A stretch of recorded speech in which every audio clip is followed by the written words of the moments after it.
Hello दोस्तों, स्वागत है आपका आपके अपने चैनल एक इंस्टीट्यूट पर। दोस्तों, आज हम आपके लिए लेके आए हैं कक्षा 12 से भौतिक विज्ञान। जो आपकी जानते हैं, जो आपका परीक्षा पीरियड चल रहा है, जो परीक्षा का समय चल रहा है, उसके ऊपर हम एक वीडियो लाए हैं जो 6 मार्च को आने वाले प्रश्न हैं भौतिक विज्ञान से। 6 मार्च को जो आपका फिजिक्स यानी भौतिक विज्ञान का जो एग्ज़ाम होने वाला है आपको 6 मार्च का, उसी को जो देखिए संभावना जो जो प्रश्न आएंगे वही मैं आपके सामने लेके आया हूँ। तो देखिए, जो प्रश्न हैं वो अति लघुत्तरी के होंगे। ठीक है, ये सभी अति लघुत्तरी के प्रश्न हैं।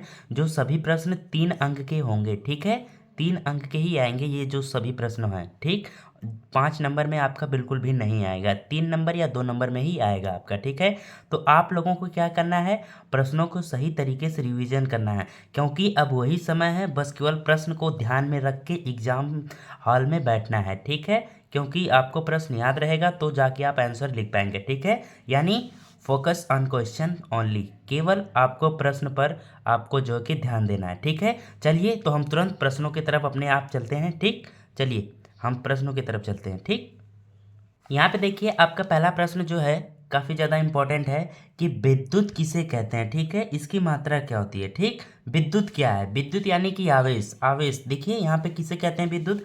आवेशों को प्रवाहित होने की दर को विद्युत धारा कहते हैं। ठीक है, इसे आई से प्रदर्शित करते हैं। ठीक, इसका मात्रा क्या है, यहाँ पे देख सकते हैं, इसका मात्रा कूलाम प्रति सेकेंड या एम्पियर होगा। ठीक, ये होता है आपका। लेकिन आपको ये बिल्कुल ना ध्यान देके आपको बस केवल ये देना है। ठीक है, क्योंकि आपका विद्युत पे ही प्रश्न बनेगा। ठीक, तो आप विद्युत को अच्छे से मतलब रिवीजन कर लीजिएगा, अच्छे से याद कर लीजिएगा। ठीक है, चलिए अब हम अगले प्रश्न की तरफ चलते हैं। ठीक है, तो अगला प्रश्न आपका यहाँ पे है, देखिए कि श्रांति काल किसे कहते हैं। श्रांति काल किसे कहते हैं तथा इसकी मात्रा एवं बीमा लिखना है आपको। ठीक, तो आपको श्रांति काल बताना है। श्रांति काल क्या है, यहाँ पे देखिए श्रांति काल है आपका कि देखिए यहाँ पे धातुओं में उपस्थित मुक्त, यानी कि देखिए हर वस्तु में इलेक्ट्रॉन होता है। ठीक है, तो वही है कि धातुओं में मुक्त इलेक्ट्रॉन किन्हीं दो क्रमागत टक्करों के बीच लगे समय को श्रांति काल कहते हैं। यानी कि जो धातु में जो इलेक्ट्रॉन होते हैं जो आपस में टकरा जाते हैं, तो उस टकराने में जो समय लगता है उसे हम श्रांति काल कहते हैं। ठीक है, तो इसे हम टाउ से प्रदर्शित करते हैं। ठीक, इसे हम टाउ बोलते हैं। ठीक, जो आपका ये टी की तरह दिखता है इसे हम टाउ बोलते हैं। ठीक है, प्रदर्शित करते हैं। इसका मात्रक क्या होगा, समय का मात्रक आप जानते हैं सेकंड होता है। ठीक है, और इसका बीमा भी टी ही होगा। ठीक है, तो ये रहा आपका श्रांति काल। चलिए अब हम अगले प्रश्न की तरफ चलते हैं। ठीक है, अगला प्रश्न है आपका, यहाँ पे देखिए कि धारा घनत्व किसे कहते हैं। ये भी काफ़ी ज़्यादा इंपॉर्टेंट प्रश्न है। ठीक है, आप इसको अच्छे से इन सबको देख के जाइएगा, इन सभी प्रश्नों को। ठीक, तो धारा घनत्व किसे कहते हैं, यहाँ पे देखिए धारा घनत्व क्या है, किसी पृष्ठ के क्षेत्रफल ए से क्षेत्रफल की दिशा में, यहाँ पे देखिए किसी पृष्ठ के क्षेत्रफल ए से क्षेत्रफल की दिशा में प्रवाहित धारा, धारा को आई से प्रदर्शित करते हैं, आई हो तो धारा तथा क्षेत्रफल के अनुपात को धारा घनत्व कहते हैं। समझ में आया आपको, यानी क्षेत्रफल और धारा के घनत्व को ही हम धारा घनत्व कहते हैं। ठीक, इसे स्मॉल जे से प्रदर्शित करते हैं और इसका फॉर्मूला ये है कि स्मॉल जे बराबर धारा यानी धारा अपान ए क्षेत्रफल। ठीक, तो ये है इसका धारा घनत्व, इसे कहते हैं। ठीक, ये रहा आपका प्रश्न, काफ़ी ज़्यादा इंपॉर्टेंट है क्योंकि ये आ भी सकते हैं। ठीक है, चलिए अब हम अगले प्रश्न पे चलते हैं।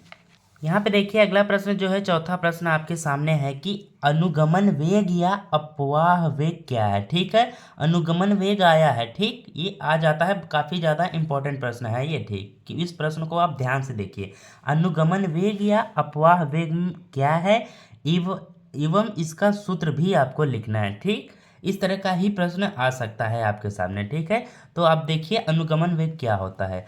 अनुगमन वेग क्या होता है, यहाँ पे एक चालक तार के सिरों पर विभव आरोपित करने पर सभी मुक्त इलेक्ट्रॉन एक निश्चित दिशा में गतिमान हो जाते हैं।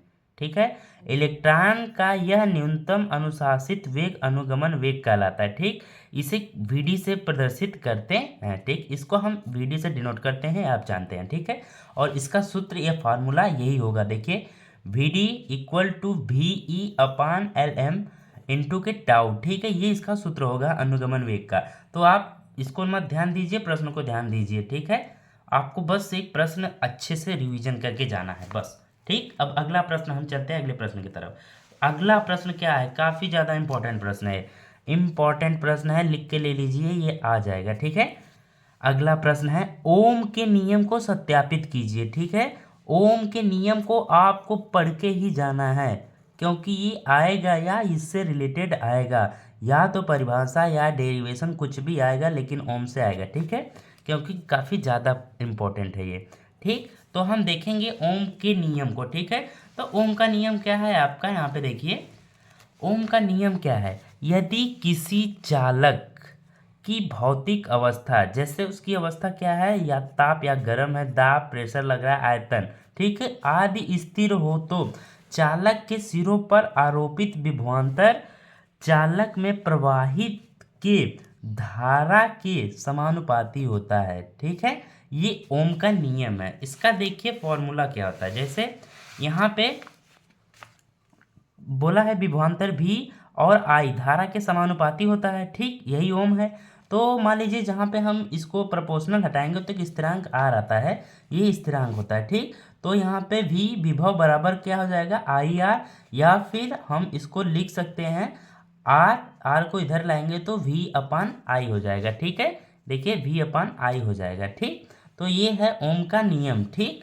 आपको ओम का नियम अच्छे से देखना है, ठीक। चलिए अब हम अगले प्रश्न की तरफ चलते हैं।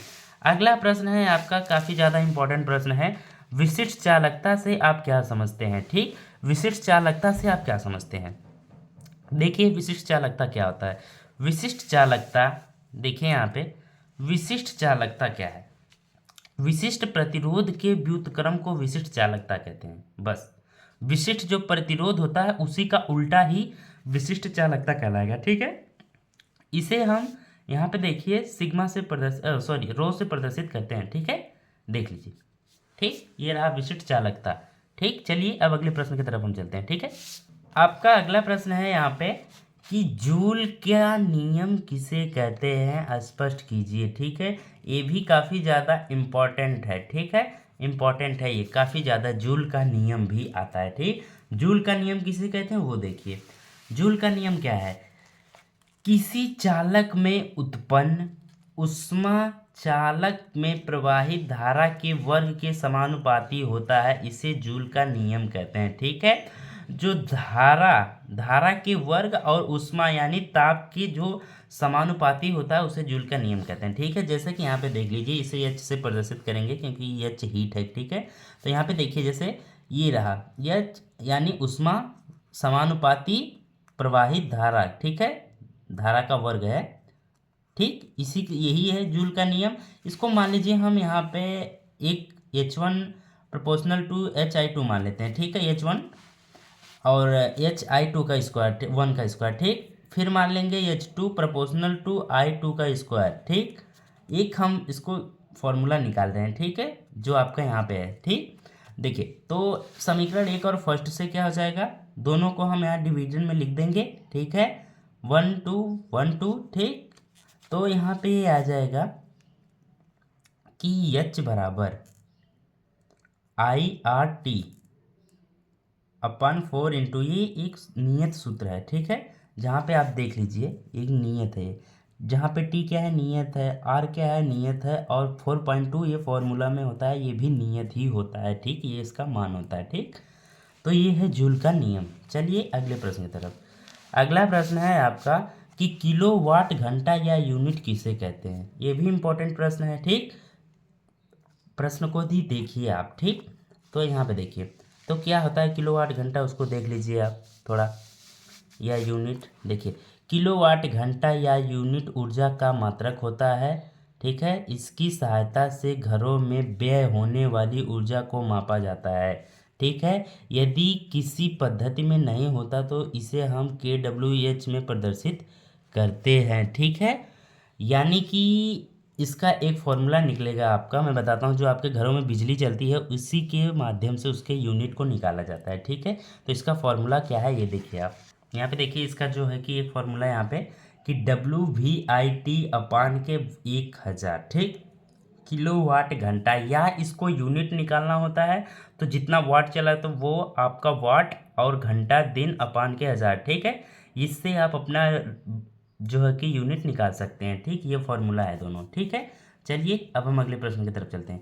अगला प्रश्न है आपका, किरचॉफ का विभव नियम किसे कहते हैं, या किरचॉफ का नियम किसे कहते हैं, वो देखिए कि किरचॉफ किसे कहते हैं। देखिए ये है आपका किरचॉफ। ठीक है, किसी भी बंद लूप में समस्त विभवों के बीजगणितीय योग शून्य होता है, इसे किरचॉफ को द्वितीय नियम या विभव का नियम कहते हैं। ठीक है, मान लीजिए कोई भी है आपका बंद, ठीक, बंद लूप है कोई भी। ठीक, तो हम यहाँ पे मान लेते हैं जैसे कि बंद एक पारा है, ठीक है, कोई भी, तो उसमें क्या होगा उसका, ये देखिए E2 प्लस धारा I2 और R2 माइनस I1 R2। ठीक है, ये एक पारा है बंद में। ठीक है, पहले वाला, इसमें इसको मान लेंगे, ये मानते हैं हम अपने मन से मान लीजिए।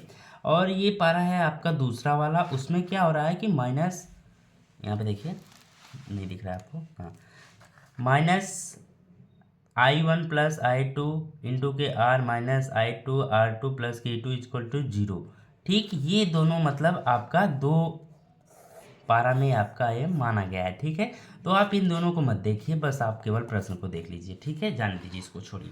तो अब अगला प्रश्न देखिए कि व्हीट स्टोन सेतु क्या है, निरूपित कीजिए। ठीक है, व्हीट स्टोन ये भी आ जाता है, काफ़ी ज़्यादा इंपॉर्टेंट है ये भी। ठीक है, तो आप इस प्रश्न को देख लीजिए और इसका उत्तर यहाँ पे है। ठीक है, तो आप इसको बिल्कुल भी मत देखिए, बस केवल आप प्रश्न को देख लीजिए। ठीक है, आपको प्रश्न को देखना है। ठीक, बस इसकी सहायता से अज्ञात प्रतिरोध ज्ञात किया जाता है। ठीक है, व्हीटस्टोन सेतु के माध्यम से अगर कहीं भी प्रतिरोध ना निकला तो व्हीटस्टोन के माध्यम से आप प्रतिरोध ज्ञात कर सकते हैं। ठीक, सर्वप्रथम क्या करेंगे आप, कुंजी 7 में ऑन करेंगे। ठीक है, सेल द्वारा इसमें धारा प्रवाहित करेंगे और की धारा मापी का विक्षेप शून्य हो जाएगा, तो वहाँ से आपका प्रतिरोध निकल जाएगा। ठीक, तो ये है इसके यहाँ पे देखिए फॉर्मूला, यहाँ पे वैसे दो बंद लूप पारा लिया गया है। इसमें पहले में देखिए I धारा प्लस P है, माना गया है कोई भी, और R माना गया है, P माना गया है, Q माना गया है, S माना गया है। ठीक है, चार आपका माना गया है।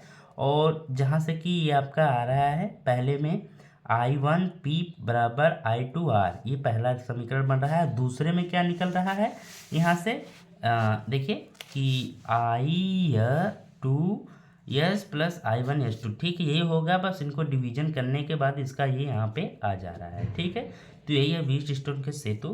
तो आप इन सबको ध्यान मत दीजिए, बस केवल प्रश्न को देख लीजिए। व्हीटस्टोन सेतु क्या है इसको आप देख लीजिएगा अच्छे से। ठीक है, चलिए अब अगले प्रश्न की तरफ चलते हैं। आपका अगला प्रश्न है यहाँ पे कि चुंबक का ध्रुव किसे कहते हैं। ठीक है, चुंबक का ध्रुव किसे कहते हैं, तो ये देखिए चुंबक का ध्रुव किसे कहते हैं, ये देखिए यहाँ पे, जिस स्थान पर चुंबक का आकर्षण क्षमता से अधिक ज़्यादा होती है उसे चुंबक का ध्रुव कहते हैं। ठीक है, ध्रुव में दो सिरा होता है, एक नॉर्थ और साउथ। ठीक है, ये ध्रुव होता है चुंबक का। ठीक, जैसे कि यहाँ पे देखिए, ये मान लीजिए कोई मान लीजिए दंड चुंबक है। ठीक है, तो इसका ये दोनों मतलब सिरा है, ये आपका नॉर्थ मान लीजिए, साउथ मान लीजिए, तो इसी को क्या कहते हैं, ध्रुव कहते हैं। ठीक है, चलिए अब अगले प्रश्न की तरफ हम चलते हैं। काफ़ी छोटा था लेकिन काफ़ी इंपॉर्टेंट था।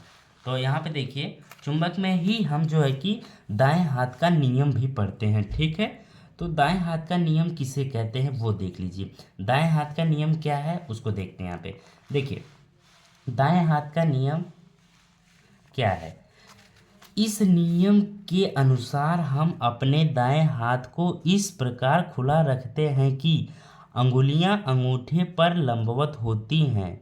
यदि अंगूठे को धारा की दिशा में रखकर अंगुलियों को घुमाएं तो अंगुलियां चुंबकीय क्षेत्र की दिशा बताती हैं। ठीक है, आपको अपने हाथ की हथेलियों को इस तरह रखना है कि अंगुलियां आपका अंगूठे से लंब हो जाएं। ठीक है, लंबवत हों।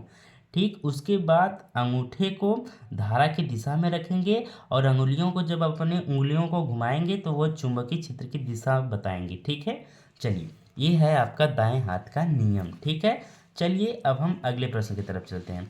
अगला प्रश्न है आपका यहाँ पे कि ओस्टेट का नियम क्या है, स्पष्ट कीजिए। ओस्टेट का नियम भी काफ़ी इम्पोर्टेंट है। ठीक है, ओस्टेट का नियम आपका, तो ओस्टेट का नियम क्या है वो देखिए।